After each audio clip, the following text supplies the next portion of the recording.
भाई लोगों, आबू में हर कोई आता है तो बोले गाड़ी जहाँ जाती है वहाँ दर्शन करके निकल जाता है। आबू में ओरिजिनल में तो कहने का मतलब यहाँ के जो मूल निवासी है उन्होंने अभी आबू को नहीं देखा है। जी। यूँ कोई बोले कि मैंने आबू को निहाल लिया, आबू को देख लिया, तो वो अपने आप में बहुत बड़ी मूर्खता मानी जाती है। हम भी यहाँ पे एक दर्शन तीर्थ करने पहुँचे हैं। मंदिर आया हुआ है गुरु शिखर से 6 किलोमीटर की दूरी पे। इस मंदिर का नाम है खोड़ेपुरी बाबा। यहाँ पे भैरू बाबा का मंदिर है जी। और भैरू बाबा मंदिर के अंतर्गत कहने का मतलब गोरे भैरू। भैरू बाबा काला भैरू गोरा भैरू बोलते हैं, उसमें गोरा भैरू के रूप में यहाँ पे और काला भैरू के रूप में हम जाने वाले हैं शाम को, जो शेरगांव में पड़ता है। जी। तो यहाँ पे ऐसी भंवर गुफाएं है। उस गुफा के अंदर आपको जरूर लेके जाऊंगा। उस गुफा में एक जगह से व्यक्ति प्रविष्ट होता है जी। तो 5 जगह से निकलने के द्वार बने हुए हैं। उसकी महिमा ही कुछ निराली है। आने वाले समय में अनेक साधु संत हुए, तपस्वी हुए, जिन्होंने उस जगह की महिमा पुराने समय में कुछ अलग नजर आती थी।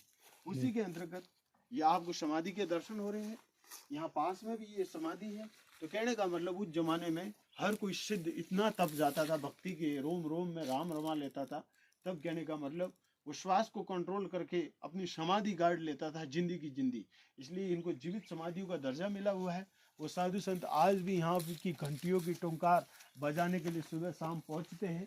तो यहाँ पे कहने का मतलब इस मंदिर की इतनी बड़ी महिमा है कि मंदिर के प्रांगण के बाहरी द्वार पेड़ पौधे भी अपनी भक्ति में आज तक जगमग है। उस द्वार पे मैं आपको लेके आया हूँ। तो ये जो बरगद का पेड़ है, बरगद में ही भगवान भोलेनाथ की महिमा बसी हुई है। तो ये बरगद का आज तक कोई ये पैमाना नहीं बता सका कि इसका मूल निवास कहाँ पे है। बाकी आप जो बहुत बड़ी बड़ी लताएं देख रहे हो, ये लताएं लताएं नजर आ रही है। इतना लंबा चौड़ा है कि अपनी आंखों से अपन जितना आगे बढ़े उतना उतना ये पेड़ नजर आ रहा है आपको। यहाँ पे भी जो खोड़ेपुरी बाबा के साथ में 4 साधु और पधारे थे, उनकी भी कहने का मतलब चारों की जीवित समाधियां है। सामने भी कहने का मतलब शिवलिंग है, उनके भी दर्शन करो। इस बरगद को भी निहारो। प्रकृति में तन मन से रोम रोम में राम रम जाएगा। बाबू जी एक बार मंदिर के दर्शन करवा दीजिए। हम जिस द्वार पे कुटिया पे पहुंचे हैं उस द्वार पे आज भी कहने का मतलब वीराने साधुओं के रूप में हम दर्शन पाते हैं। कम उम्र में ही उन्होंने भगवा डाल लिया।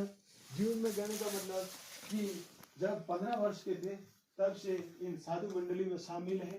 2 वर्ष से उन्होंने कंठीमाला धारण करी। तो यहाँ पे खोड़ेपुरी बाबा अपना प्रवचन, अपना ध्यान शक्तियों को एकत्रित करने के लिए यहाँ पे विराजते थे। आपको यदि तो भी नहीं हमारी बातों से पता चले तो ये ईंटें प्रमाण दे रही है। ये उस जमाने की ईंटें हैं जहाँ कहने का मतलब उनके आसन बैठने के कुछ अलग ही है। हम धीरे धीरे उस गुफा में प्रविष्ट हो रहे हैं। तो खोड़ेपुरी बाबा का इतिहास ये रहा है कि समय विशेष में उस जमाने की सिद्ध ऋषि रहते थे। 350 वर्ष की बात है। इतना पीछे हटके मैं बात कर रहा हूँ। आबू पे खोड़ेपुरी बाबा का शासन साम्राज्य भक्ति के अंतर्गत, और नीचे एक तू ही राम नाम के संत रहते थे जो वो भी बहुत पावरफुल थे।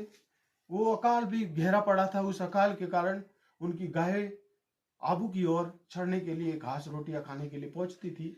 तो कहने का मतलब इस आबू की भूमि पे खोड़ेपुरी बाबा उनकी गायों को अपने कब्जे में ले लेते थे, उनके चरवाहे को भी अपने कब्जे में ले लेते थे। एक दिन तुई राम बाबा इस आबू की झाड़ियों में घुसा, बोले मेरे गायों को कौन शिकार कर रहा है। तो उन्होंने पता किया कि यहाँ पे कोई संत बैठा है जिसका नाम है खोड़ेपुरी बाबा। दोनों का एक दूसरे से कहने का मतलब मेल मिलाप होता है। बोले तूने मेरी गाय क्यों चुराई।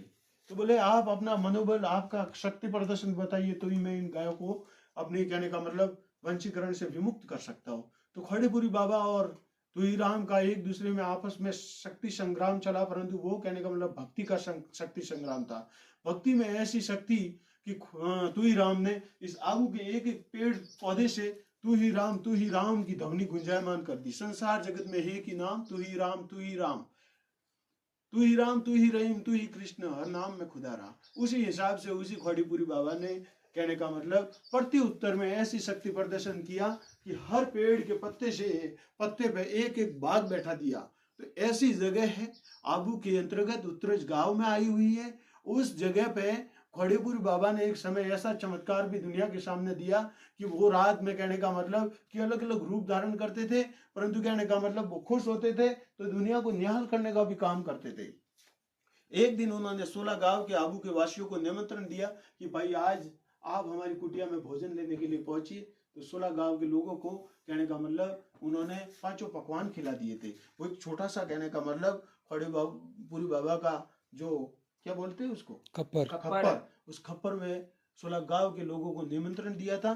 तो कहने का मतलब ऐसी महिमा है इस मंदिर की, जो इस महिमा के साथ में दर्शन करे तो हमारा दर्शन इतना बड़ा हो जाता है कि उसकी कोई लीला ही नहीं रहती है, अपरंपार लीला मानी जाती है, जिसका कहने का मतलब न भूत न भविष्य वर्तमान तीनों कालों को सजोने वाली, एक साथ में चलने वाली निराकार गंगा के रूप में हम यहाँ पे आज के टाइम में परम पूज्य स्वामी गुरुजी, आपका मूल नाम? मेरा नाम है ओमगिरी। ओमगिरी जी, आप मूल रूप से, हमें भी आपने जो भी बताया है, ग्वालियर में उनकी जन्मभूमि रही, परंतु साधु के रूप में इन्होंने आबू की भूमि को, कहने का मतलब, पवित्र है, परंतु इस महिमा को और पवित्रता चाहने के लिए साधु संत यहाँ पे राम नाम की अलग जगह रहते हैं। तो आप आइए जरूर, इतना प्रवचन के साथ साथ में उन खड़ेपुरी बाबा और यहाँ के भैरू बाबा के हम आपको जरूर ऐसे दर्शन करवाएंगे। गुरुजी आप दर्शन करवाइए। बहुत अच्छा दर्शन है, भव्य दर्शन है। इस दर्शन को अपनी आंखों से निहारे, जितना आनंद के साथ में रोम रोम में राम रमाए, तो आप हम तन मन से पवित्र हो बैठे। बोलिए भैरू बाबा की जय हो, भगवान की जय हो, आनंद की जय हो, तारे जो जग में कोटोनी भागे पग में, जय हो। आबूरा बाबू गिरनार रास्ते उत्तराखंड रा ऋषि मुनि भांग धतुरे में खुश।